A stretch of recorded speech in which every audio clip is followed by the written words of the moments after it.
How to fix extended volume option grayed out in Windows 10 or 11. So if you want to fix the extended volume option grayed out in your Windows 10 or 11, then what you need to do is first you just need to simply go with your search and search for command prompt or CMD. Once you've searched, go with run as administrator, click on yes, and you'll get this kind of interface. Now you just need to simply enter some commands. So the first command goes like diskpart, diskpart, and then hit the enter.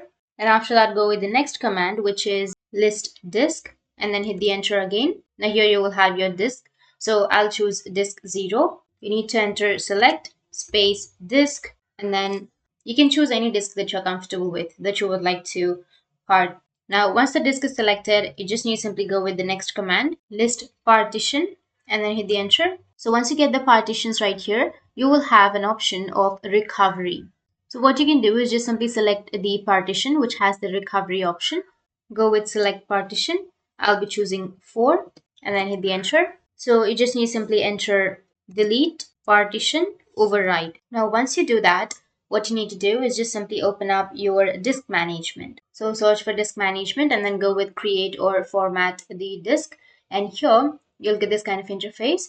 So you'll have an option of unallocated right here. So what you need to do is simply go with the right click and you will have the option of extend volume. You just need to simply click on the extend volume and then go with next. You just need to simply enter the volume size in megabytes and the maximum available space and select the amount of space and everything and then go with next.